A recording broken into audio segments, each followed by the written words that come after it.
हम लोग इसके पहले रिप्रोडक्शन ऑफ ऑर्गेनिज्म का एसेक्सुअल के बारे में पढ़ चुके हैं। एसेक्सुअल में हम फिजन के बारे में जान रहे थे। फिजन दो टाइप के होते हैं। फिजन दो टाइप के होते हैं। एक है बाइनरी फिजन। ये बाइनरी फिजन को दो भाग में बांटा गया है।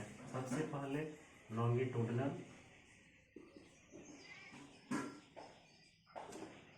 Fission, binary fission.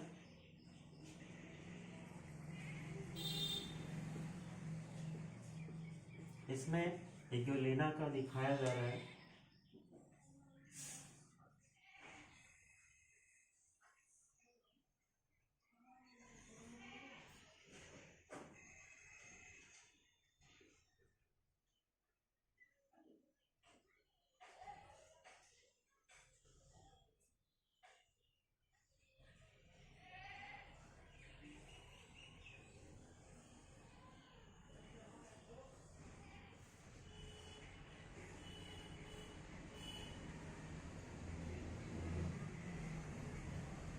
ये है आपका लॉन्गिट्यूडनल बाइनरी फिजन।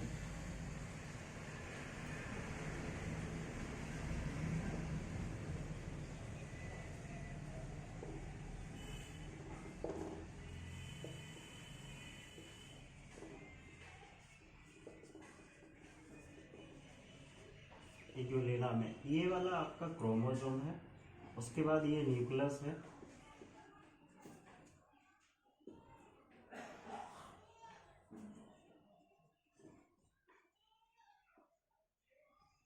उसके बाद सेम प्रोसेस यहाँ भी है। ये क्रोमाटिड्स।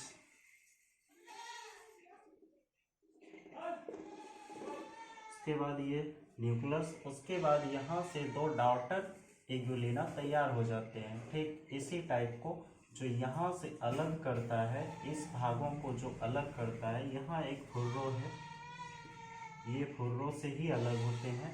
तो ये जो है लॉन्गिट्यूडनल फुर्रो है।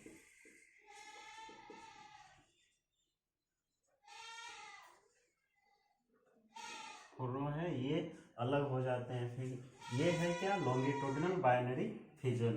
ये है क्या? Longitudinal binary fission in Euglena. ये इग्युलिना को दो भाग में बांट देता है। ये मान लिया जाए ये फर्स्ट भाग है और ये सेकंड भाग है। तो दो इग्युलिना यानी दो डॉटर इग्युलिना तैयार हो जाते हैं। ये दोनों डॉटर इग्युलिना है। इसको कॉपी कीजिए। उसके बाद हम लोग फिर ट्रांसवर्स बाइनरी फिजन को पढ़ाएंगे।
हो गया copy?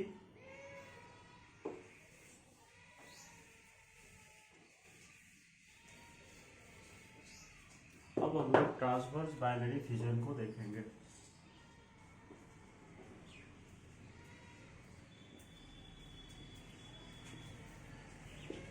Transverse binary fission paramecium में होते हैं।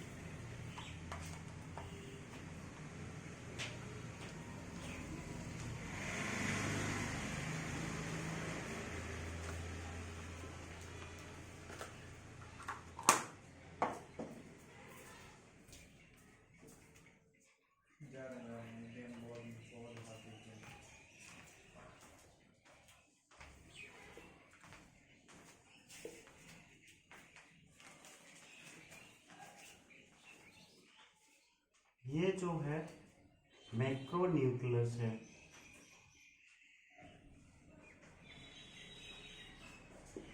ये ऑटोमेटिकली डिवाइड होते हैं। ये क्या होते हैं?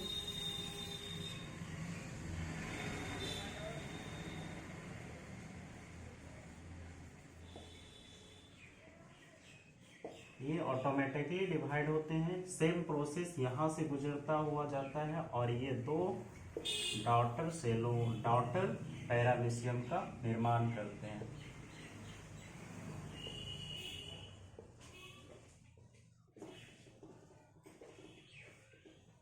यह है आपका ट्रांसवर्स बाइनरी फिजन।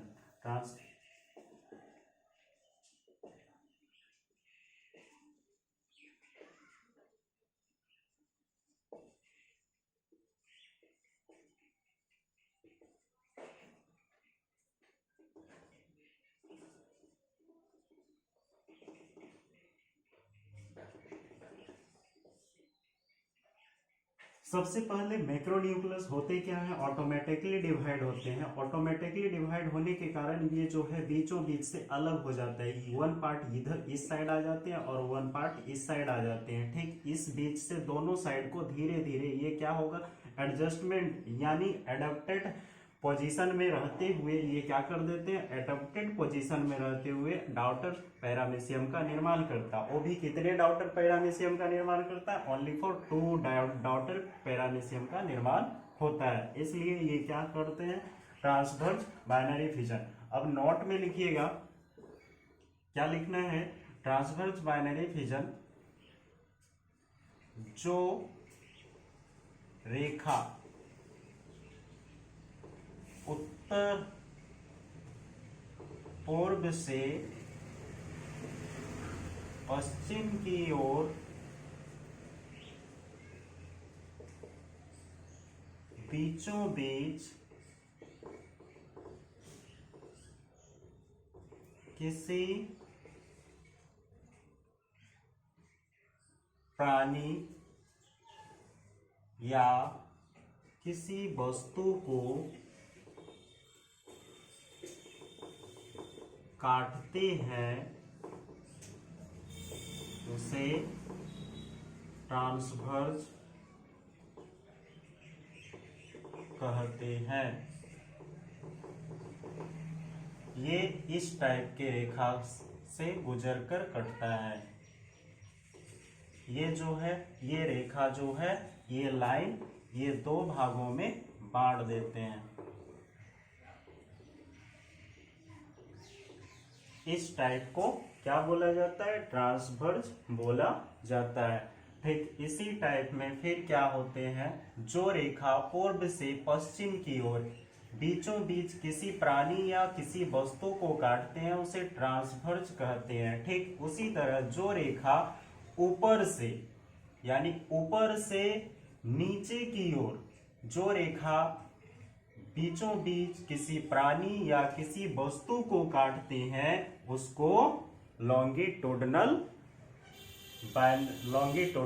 रेखा कहते हैं। तो लॉन्गिट्यूडिनल रेखा में क्या होता है? मान लिया जाए इग्योलेना को आप देख लिए, इग्योलेना को इस जगह से काटा जाता है। तो ठीक इस जगह से काटने वाले रेखा को जो ऊपर से नीचे की ओर आती है, तो ऊपर ये अप है और ये डाउन है। तो इस रेखा को क्या बोला जाएगा? इस रेखा को लॉन्गिट्यूडिनल रेखा बोला जाएगा।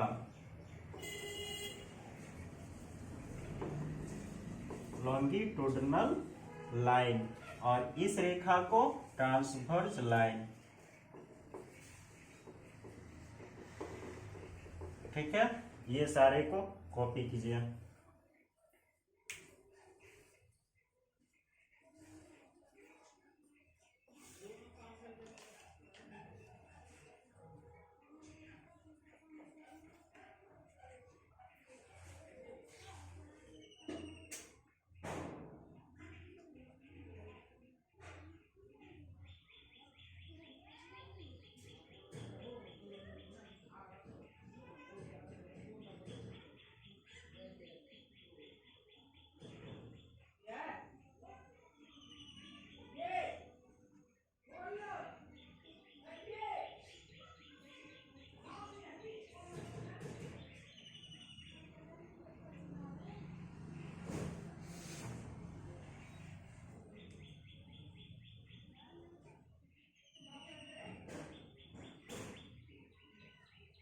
हो गया। ठीक, अब हम लोग फिजन का दूसरा ग्रुप करेंगे, मल्टीपल फिजन।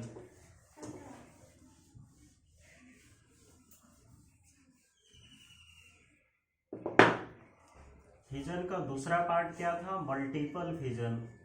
मल्टीपल फिजन पे होता क्या है? तो मल्टीपल फिजन किस पे होता है? ज्यादातर प्लाज्मोडियम यानी अमीबा में। तो मल्टीपल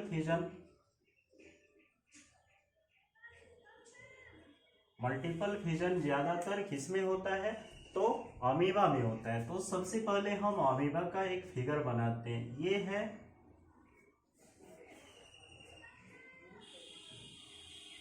अमीबा है, फर्स्ट पार्ट यहां से आता है। इसके अंदर क्या होते हैं? ये है न्यूक्लियस, उसके बाद ये स्पोर करते हैं।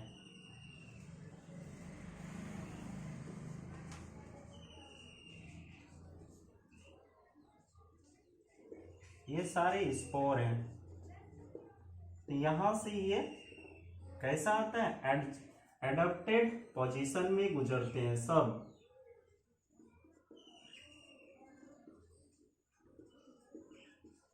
ये भी एडप्टेड पोजीशन में, ये ईयरली होते हैं, ईयरली ले लेते हैं। ये कितने टाइम लेते हैं? ईयरली, यानी 1 ईयर, सालों भर गुजर के ये बनाते हैं। उसके बाद ये करते क्या है? स्पोर का निर्माण कर देता है। इसी टाइप से ये जो है जितने सारे स्पोर तैयार हो जाएंगे, कितने सारे स्पोर बनते हैं, जितने भी बनेंगे ये स्पोर धीरे धीरे क्या हो जाएंगे? एक डॉटर अमीबा का निर्माण कर लेंगे। ये सारे स्पोर बना लेंगे। तो स्पोर क्या कर देते हैं? स्पोर अनेक सारे, जितने सारे स्पोर हैं, सारे स्पोर अमीबा का निर्माण कर देता है। ठीक इसी अमीबा के निर्माण को ही हम क्या कहते हैं?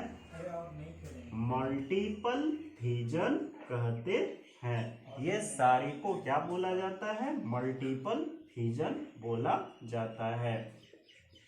मल्टीपल फिजन में होता क्या है? सबसे पहले यहाँ देखिए, एडप्टेड पोजीशन में ही गुजरते हैं, सालों भर टाइम लग जाता है इसका। उसके बाद ये क्या करते हैं? स्पोर का निर्माण, इसका जो न्यूक्लियस है उसके अंदर ही ये होता क्या है? स्पोर का निर्माण होता है। उसके बाद ये क्या कर देते हैं? अमीबा के बॉडी के अंदर स्पोर धीरे धीरे बड़ा होने लगता है। और ये सारे स्पोर जो है एडजस्टमेंट करने के साथ, मतलब ऐसा स्थिति में, ऐसा जो एडप्टेड पोजीशन होता है सोशल का, उस सोशल में ये क्या कर देते हैं? ये स्पोर बाहर की ओर निकल जाते हैं। ये जो बाहर की ओर निकलते हैं, जितने सारे स्पोर हैं इसके अंदर, ये सारे जो स्पोर बाहर निकल जाते हैं, ये क्या कर देते हैं? एक न्यू अमीबा का निर्माण कर देते हैं। ये न्यू अमीबा का बर्थ कर देते हैं। ये सारे क्या हो जाते हैं? मल्टीपल फिजन हो जाता है। यानी ये मल्टीपल फिजन होते किस में है?